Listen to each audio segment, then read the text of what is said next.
আসসালামু আলাইকুম, শুভ দুপুর। আবারও আমি চলে আসলাম একটা নতুন রেসিপি নিয়ে। আজকের রেসিপি হলো তেলের পিঠার রেসিপি। এই পিঠাটা তো অনেকভাবে তৈরি করেন, সবাই পারেন। আজকে আমার রেসিপিটা একটু দেখে ভালো লাগলে একটা লাইক, কমেন্ট, শেয়ার করবেন। এই যে আমি প্রথমে ব্যাটার তৈরি করবো, এজন্য আমি হালকা কুসুম গরম দুধটা দিয়ে দিলাম। এটা লিকুইড গরুর দুধ, আপনারা যে কোনো দুধ নিলেই হবে। আর এখানে যে বাটিটা দেখালাম এটাতে হচ্ছে আমি প্রায় ৩ মুঠ হবে বা এর হাফ বাটি ময়দা দিলাম। এই ময়দাটা দেওয়াটা আমার স্কিপ হয়ে গেছে, এই বাটিটা দেখালাম এটার হাফ বাটি, তারও কম হবে। এই যে ময়দাটার কোনো দানা থাকবে না, খুব ভালোভাবে আমি বিট করে নিচ্ছি। এবার এটা হলো আমার একদম আতপ চালের ভেজা গুঁড়ো, যেটা আমি ভেজা গুঁড়ো দিয়েই সবসময় পিঠা তৈরি করি। এটা আমার ডিপ ফ্রিজেই ছিল, আমি আগে থেকে বের করে ঠান্ডাটা ছাড়িয়ে নিয়েছি। এবার আমি ধীরে ধীরে গুড়, চালের গুঁড়া সবকিছু দিয়ে দিয়ে আমি একটা সুন্দর ব্যাটার তৈরি করব।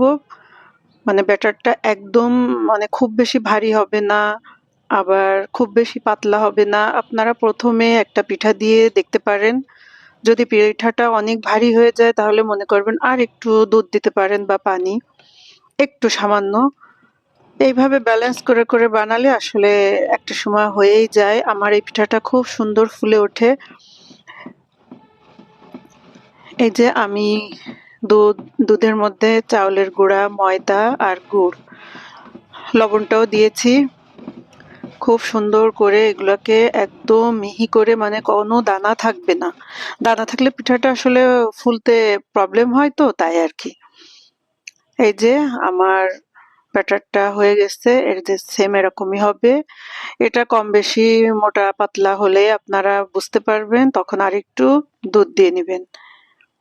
হয়ে গেল আমার ব্যাটারটা। এবার আমি এটাকে ঢাকা দিয়ে রেখে দিলাম ১ ঘন্টা বা ১.৫ ঘন্টার জন্য। এই যে আমি বিকালে, এটা দুপুরে রাখছিলাম, বিকালে আমি এটা আবার ভাজতে আসলাম। এখন আমি এটাকে ভাজবো। প্রায় ১.৫ ঘন্টার মতো এটা রেস্টে ছিল। এই যে প্রথম আমি ছোট একটা দিয়ে দেখবো কেমন হয়, এই জন্যে প্রথমে আপনারা ছোট একটা দিয়ে নেবেন। আমি জানি আমার সবাই পারে, আমি দেখি সবাই তৈরি করে, আমি আমার মতো করে তৈরি করি। আমি আমারটাই দেখালাম, সবারটাই খুব সুন্দর হয়, তারপরও রেসিপি দিতে হয় তাই দেওয়া। এই যে আমার প্রথম পিঠাটাই ফুলে উঠছে। আর বিশেষ করে একটা ব্যাপার খেয়াল করবেন, পিঠার গাটা একদম তেলের মতো হলে বুঝতে হবে আমার ব্যাটারটা একদম পারফেক্ট আছে। আমার পিঠাটা দেখতে একদম মসৃণ, দেখতে খুবই লোভনীয় এবং খেতে খুবই মজা। দুধ দিয়ে আমি এখনো কাউকে দেখি না, যদি কেউ দুধ দিয়ে এটা করে থাকেন আমাকে জানাবেন কমেন্ট করে।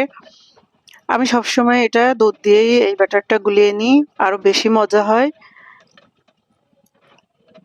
এই ছিল আমার আজকের একটা তেলের পিঠার রেসিপি। যদিও আমরা এটাকে পান পিঠা বলি, কেউ পাকান পিঠা বলে, কেউ তেলের পিঠা বলে, অনেক নামে চেনে।